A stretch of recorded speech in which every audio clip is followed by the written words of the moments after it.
Laqad aqaqta qabla an yu'aqqika. Sungguh engkau telah durhaka sebelum anakmu durhaka. Nah, dari inilah para ulama berpendapat ada orang tua itu durhaka. Siapa itu? Yang tidak mengajarkan agama.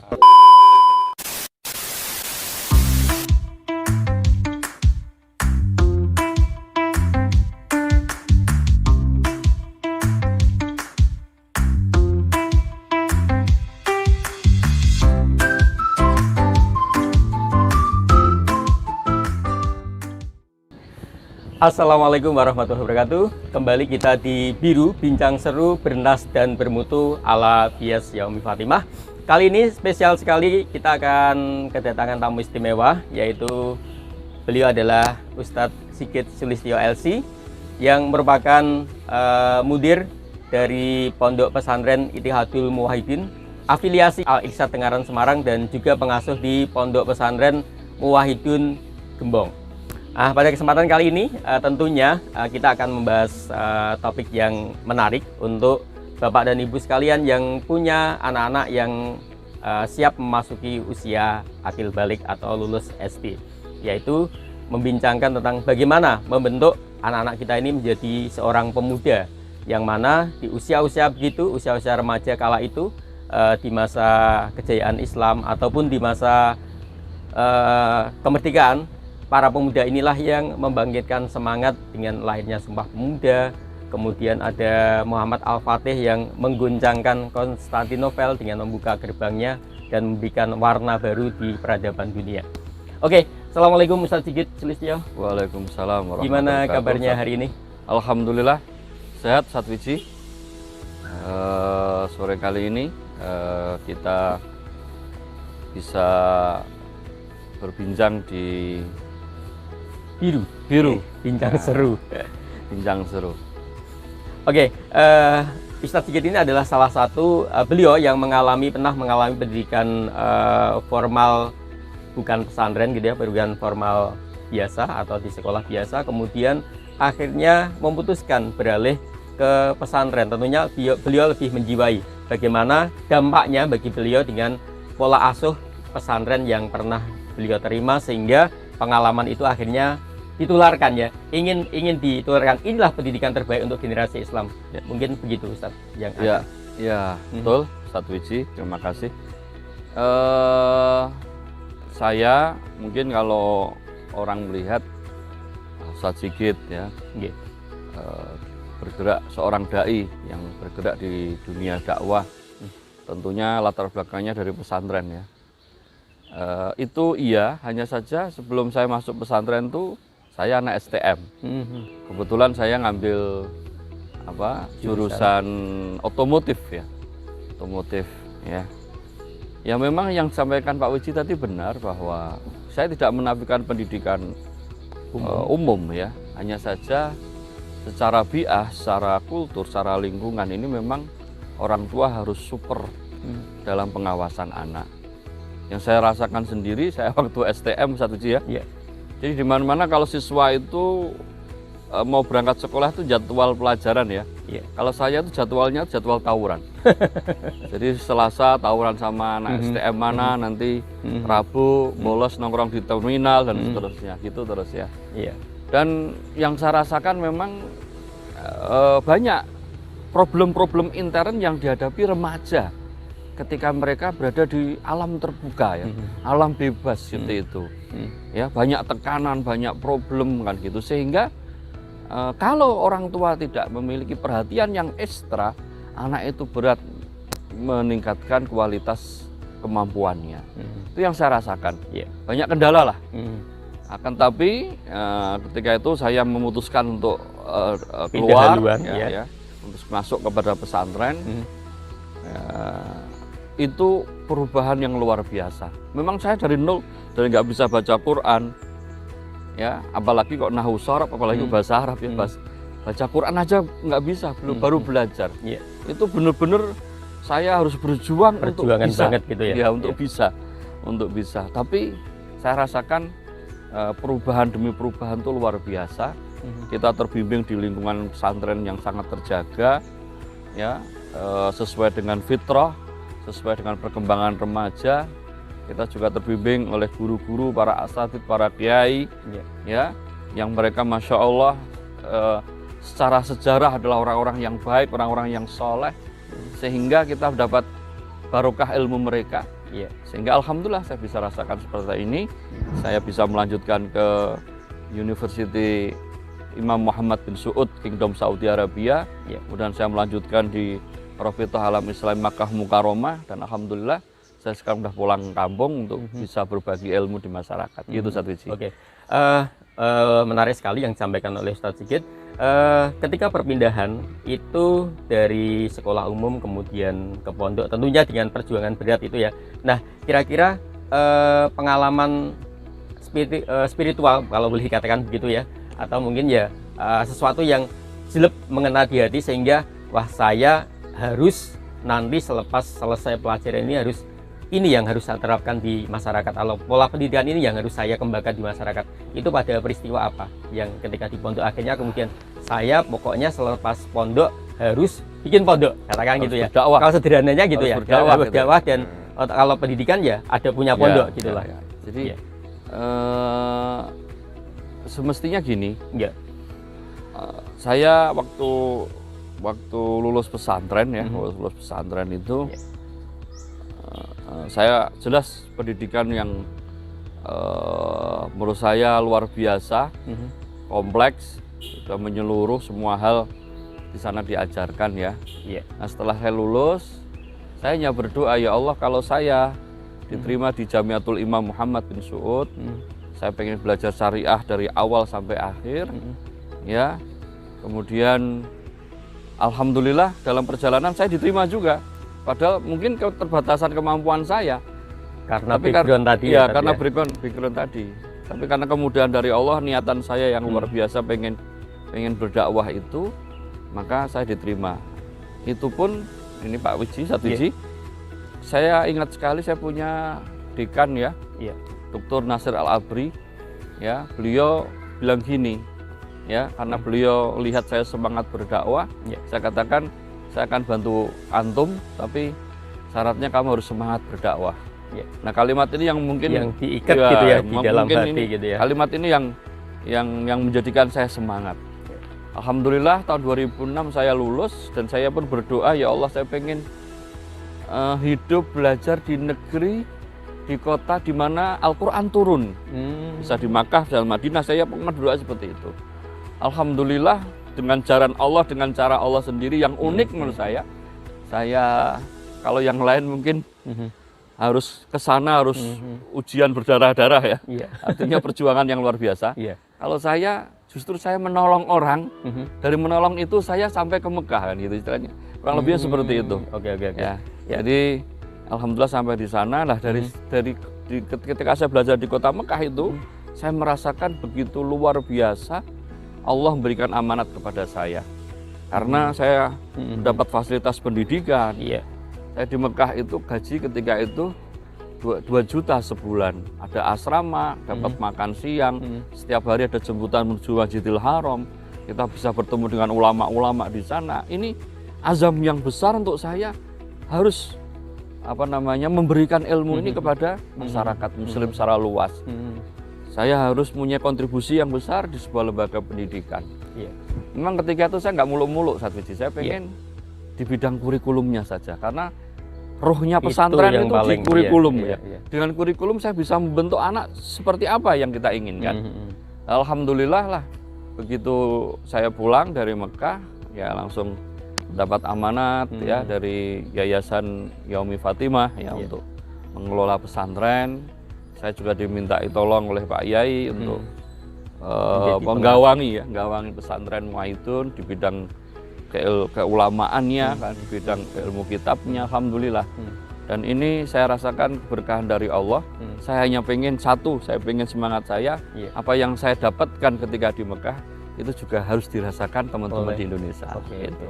Ya, sangat menarik bahwa tadi kalau kita simpulkan selama beliau belajar di negeri Al-Quran turun di kota Mekah ataupun di Madinah, itu beliau merasa mendapatkan istilahnya kayak seolah-olah dilayani oleh Allah, dibimbing, dituntun untuk kemudian menyelesaikan keilmuan yang akhirnya punya janji pribadi gitu ya.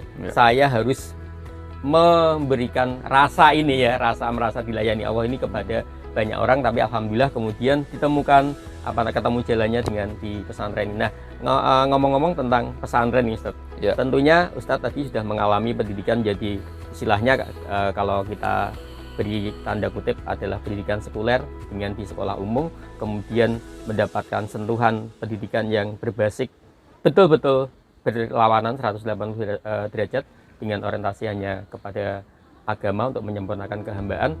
Nah, kira-kira format apa untuk yang istimewa yang ingin diberikan di pondok ini sehingga wujudnya dalam bentuk apa, Mas saya begitu, sehingga nilai-nilai tadi atau pengalaman spiritual indahnya belajar di sana itu bisa dirasakan oleh teman-teman atau anak-anak yang mungkin nanti Bapak Ibu juga akan kepingin menyekolahkan atau ingin diasuh oleh beliau di sini. Jadi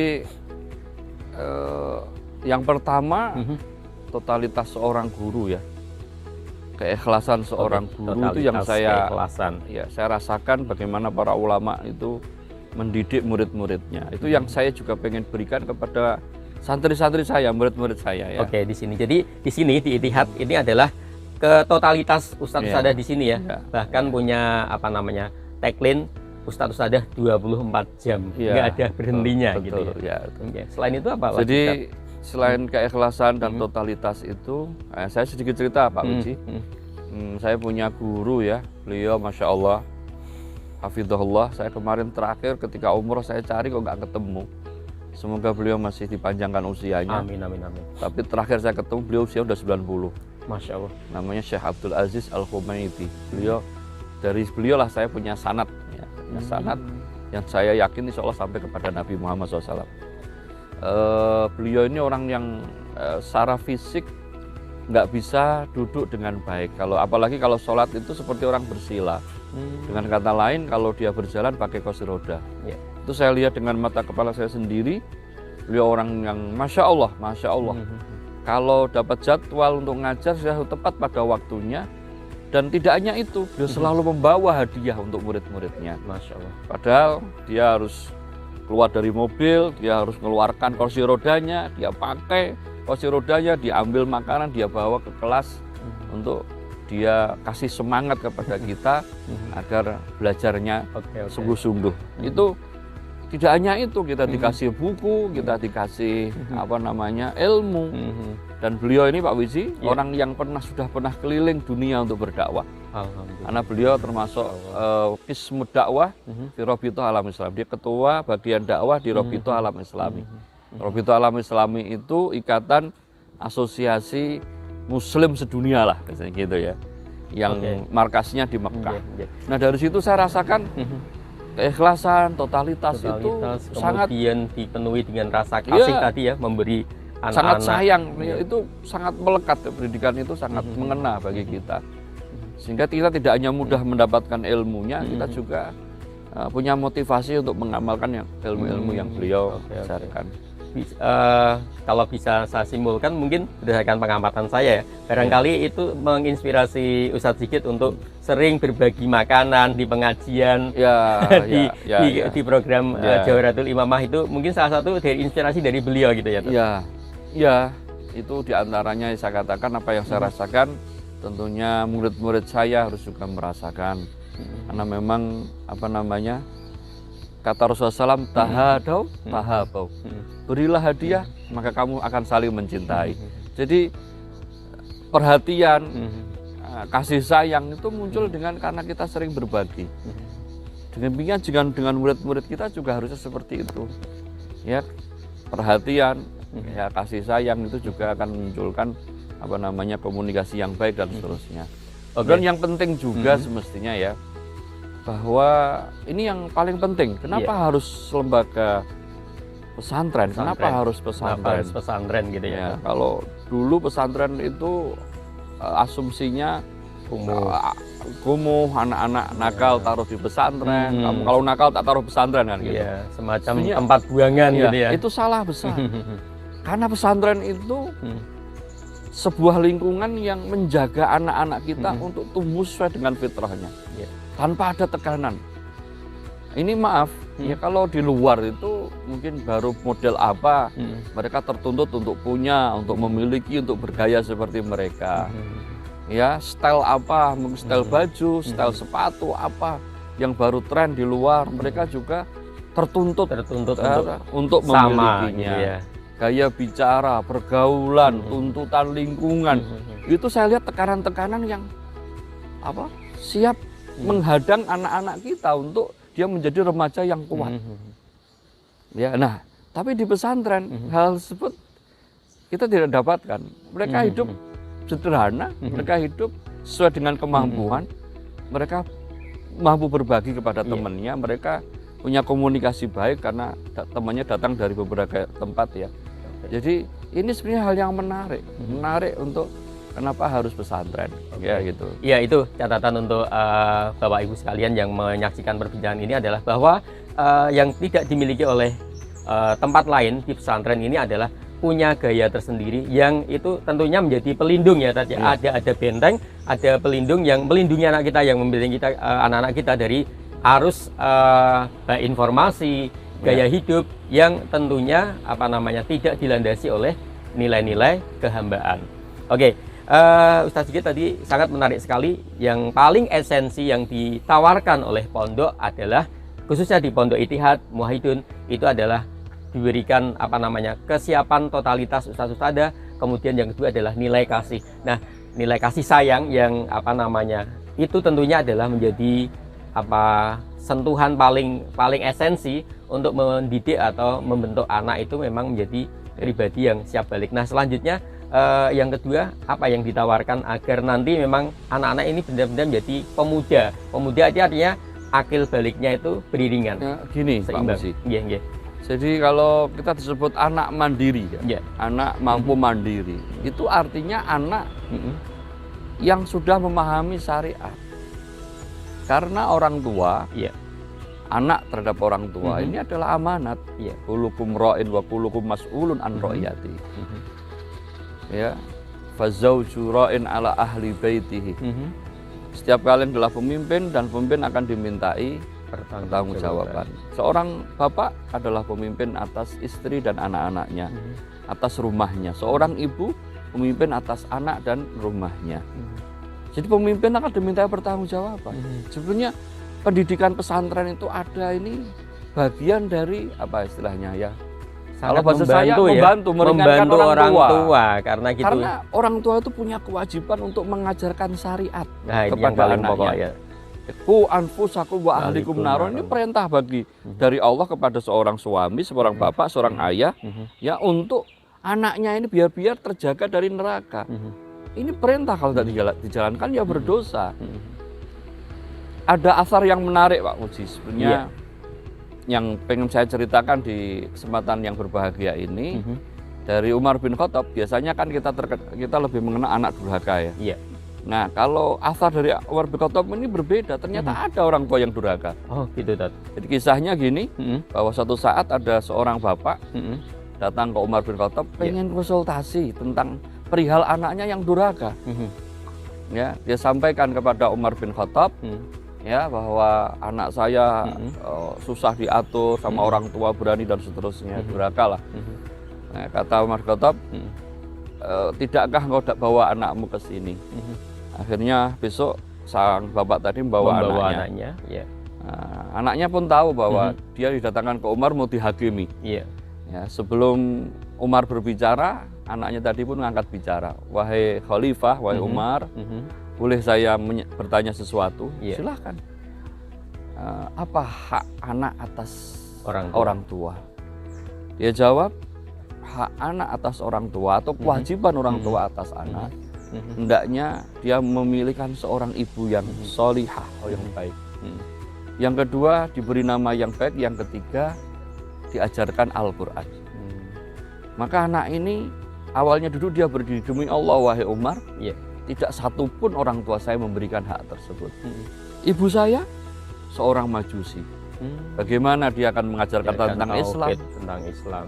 Nama saya, ini maaf, Ja'lan itu kalau diterjemahkan di Kamus Bahasa Indonesia itu Ja'lan itu coro. Ya, jadi anaknya dengan nama ini semacam kayak terhina, dibuat apa istilahnya istilahnya, jadi bahan bulian kalau ya. sekarang ya gitu Dibuat ya. ejekan teman-temannya. Sedangkan kata anaknya ini wala alamani harfan minal Quran, dan tidak diajarkan satu huruf pun dari Al-Quran. Maka Umar bin Khattab ketika itu tidak jadi memberikan nasihat kepada anaknya, justru beliau matanya nanar ya melihat sang bapak tadi misal mengatakan lakot akokta qobla an yu'aqqika.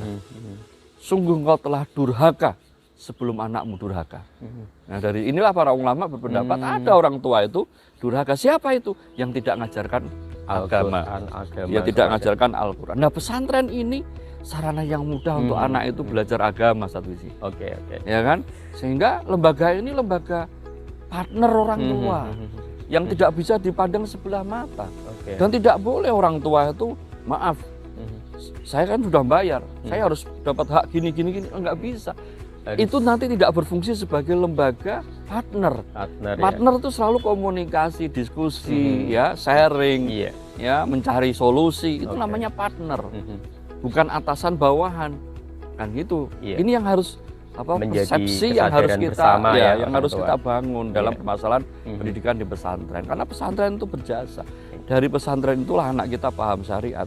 Ketika anak kita paham syariat disebut anak yang sudah mandiri dan orang tua terlepas dari kewajiban. Iya, alhamdulillah sangat menarik sekali. Kesimpulan yang bisa kita lakukan dengan perbincangan ini adalah bahwa pesantren ini adalah tempat paling ideal untuk Bapak dan Ibu sekalian, khususnya kepada Bapak, untuk meringankan tanggung jawabnya kelak di akhirat dengan memberikan kewajiban untuk memahamkan syariat kepada anak-anak, memberikan pelajaran agama kepada anak-anak, dan pesantren menjadi mitra yang paling tepat di samping dengan bimbingan-bimbingan yang tadi sudah diberikan oleh beliau bahwa Ittihad, Muwahhidun, dan mungkin pesantren yang lain insya Allah akan komitmen dengan ustadz-ustadzah yang punya dedikasi, yang menyerahkan seluruh jiwa raga untuk mengasuh anak-anak, dan itu tidak bisa dinilai, tidak bisa dirupiahkan. Kemudian juga kesiapan dengan memberikan cinta kasih, khususnya di sini karena beliau punya pengalaman indah selama belajar di negeri Arab. Demikian tentunya ini sedikit closing statement ya. Saya hanya pengen pesan pada pemirsa semuanya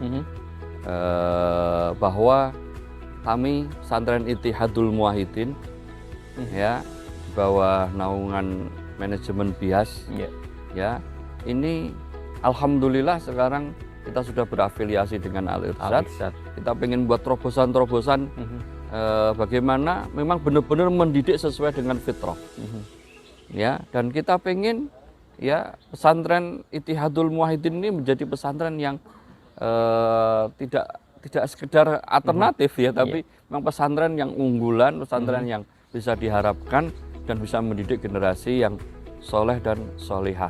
Amin. Ya, perkara nanti anak-anak itu mau jadi apa, saya kira itu sesuai dengan passionnya, gitu ya? Sesuai dengan passionnya masing-masing lah. Kita sebagai pendidik hanya menghantarkan mereka, memberikan dasar-dasar ilmu, dasar-dasar yang memang dibutuhkan anak-anak, baik itu secara sains maupun secara agama.